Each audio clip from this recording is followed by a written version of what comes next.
नमस्कार. सराटी अंतरवाली येथे मराठ्यांची महाविराट सभा 14 ऑक्टोबर येथील सभेची चर्चा आपण अनेक दिवसापासून ऐकतोय. आधीपासूनच या सभेचे नियोजन सुरू होते. अमाप मराठी बांधवांच्या उपस्थितीत अंतरवाली येथे विराट सभा पार पडली. एकूण 150 एकरमध्ये सभेचे आयोजन करण्यात आलं होतं. प्रत्येक तळागाळातून या ठिकाणी मराठी बांधव त्या सभेसाठी उपस्थित होता. ज्यावेळेस जरांगे पाटलांचं त्या ठिकाणी आगमन झालं त्यावेळी फुलांचा वर्षाव करत त्यांचं स्वागत करण्यात आलं. त्याचबरोबर जरांगे पाटलांनी कुठल्याही प्रकारचा वेळ न घालवता सभेला संबोधित केलं. त्यांनी यामध्ये काही प्रमुख मागण्या सांगितल्या की सरसकट मराठी बांधवांना ओबीसीमधून कुणबी प्रमाणपत्र देण्यात यावी ही त्यांची प्रमुख मागणी होती. कोपर्डी प्रकरणातील त्या आरोपीला फाशी द्यावी. परत त्यांनी सांगितलं की आरक्षण दिल्यानंतर 10 वर्षांनी त्या ठिकाणी त्याची पाहणी करण्यात यावी, त्याचा सर्वे करण्यात यावा आणि त्यातील प्रजाती बाहेर काढण्यात याव्या. याचबरोबर त्यांनी अजून एक महत्त्वाचा मुद्दा मांडला. सारथीमधून PhD करणाऱ्या जास्तीत जास्त विद्यार्थ्यांना निधी द्यावा आणि त्यांचे प्रश्न मार्गी लावावेत. 50% वेगळा प्रवर्ग वेगळा करून या ठिकाणी आरक्षण द्यावं आणि ते आरक्षण टिकायला देखील हवं. ज्या पद्धतीने इतरत्र समाजासाठी टिकलेले आहे त्याच पद्धतीने. जर आरक्षण दिलं नाही तर आम्ही 40व्या दिवशी दाखवून देऊ असा इशारा देखील त्यांनी सरकारला दिला. जनसमुदाय देखील घोषणा देत होता, एक मराठा लाख मराठा. त्याचबरोबर जरांगे पाटलांनी मध्ये पोलिसांबद्दलही कौतुकास्पद वक्तव्य केलं. पोलिसांनी आपल्याला सहकार्य केलं म्हणूनच ही सभा आपण शांततेत पार पाडू शकलो. शिवाय त्यांनी सभेला उद्देशून म्हटलं, प्रत्येक मराठी बांधव या ठिकाणी सभेला शांततेत आलेला आहे आणि परत शांततेत जाईल असा आशावादही त्यांनी व्यक्त केलेला आहे. त्याचबरोबर जरांगे पाटलांनी त्या ठिकाणी आलेल्या मराठी बांधवांची जर गैरसोय झाली असेल त्याबद्दल सर्वांची दिलगिरी व्यक्त केली आहे. मराठी आरक्षणासंदर्भात समित्यांचं काम चालू आहे, ती कामं बंद करा, सरसकट ओबीसीमधून मराठ्यांना आरक्षण द्या या मुद्द्यावर जरांगे पाटलांनी अधिक प्रकाश टाकलाय.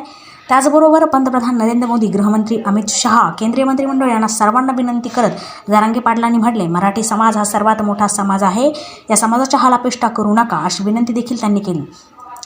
कायदा व्यवसायानुसार जाती निर्माण झाल्या. विदर्भातील शेतकरी असल्याकारणाने त्यांना कुणबी प्रमाणपत्र देण्यात आले होते, तेच सरसकट द्यावे. शेतकऱ्यांची, गोरगरिबांची मुलं, त्यांची शैक्षणिक स्वप्न अपूर्ण राहतात तर सरकारने तातडीने आरक्षणाचा निर्णय घ्यावा. याचबरोबर थोडीशी टोलेबाजीही त्या ठिकाणी झाली. टोलेबाजी म्हणता येणार नाही, कारण जरांगे पाटलांनी आधीच्या सभेत म्हटले आहे की आम्ही कुणाच्या वाट्याला येत नाही, जे आमच्याशी नडले त्यालाच आम्ही बोलतो. जरांगे पाटलावरती आरोप करण्यात आला होता की 7 कोटी खर्च झाला, इतका पैसा आला कुठून, गाड्या वगैरे लावल्या. त्यावर जरांगे पाटलांनी प्रत्युत्तर दिले. शेतकऱ्यांच्या घामातून या ठिकाणी हा निधी जमा झालेला 123 गावांकडून, तर त्यातील एकूण 22 गावातील लोकांनी 21 लाख रुपयांचा निधी दिला. 121 गावांकडून निधी घेतला नाही, कारण जरांगे पाटलांनी म्हटलं, हा लढा पैशासाठी नाही आहे, आरक्षणासाठी आणि न्यायासाठी हा लढा आहे. मुख्यमंत्री, उपमुख्यमंत्री यांनी आपल्या नेत्यांना समज द्यावे असंही त्यांनी म्हटले.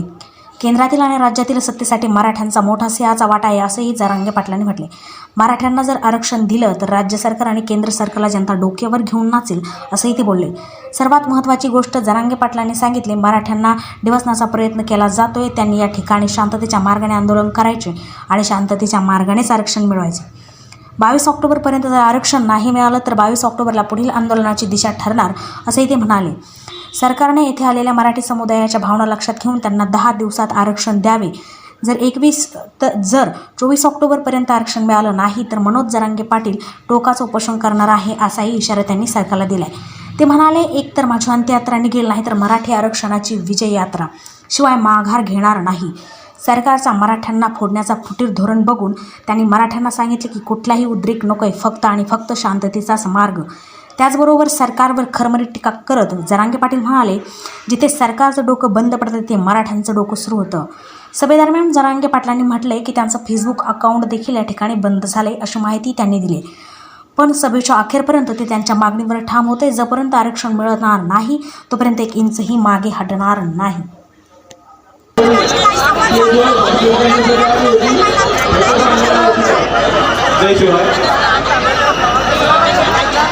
कृपया व्यासपीठ खाली करायचं.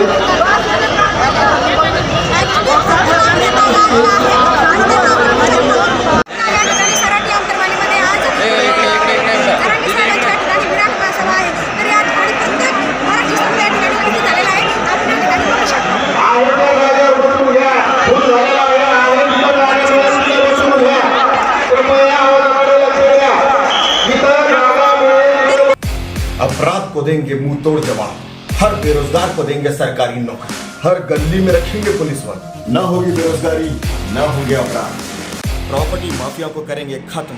हर व्यक्ति को मिलेगा एक ही घर, किसी को एक से ज्यादा घर कहाँ मिलेंगे। ना किसी के पास ज्यादा संपत्ति, ना किसी के पास कम संपत्ति, ना होंगे प्रॉपर्टी के झगड़े और ना होंगे कोर्ट के चक्कर। यूनिवर्सल सोशल मीडिया प्लेटफॉर्म, जहां आप अपनी बात पूरी आजादी के साथ 100% फ्रीडम ऑफ स्पीच के साथ रख सकते हैं। यहाँ मेंबरशिप की कोई प्रीमियम चार्ज भी नहीं है। दुनिया का एकमात्र न्यूज चैनल जहां खबरों के साथ साथ अपने विचार भी रख सकते हैं।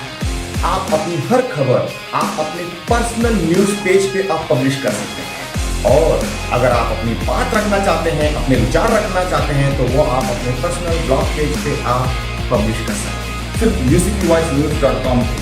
तो तुरंत UCP रिपोर्टर को कांटेक्ट करें, अपनी आईडी रजिस्टर करें, खबरें और अपनी बातें पब्लिश करें।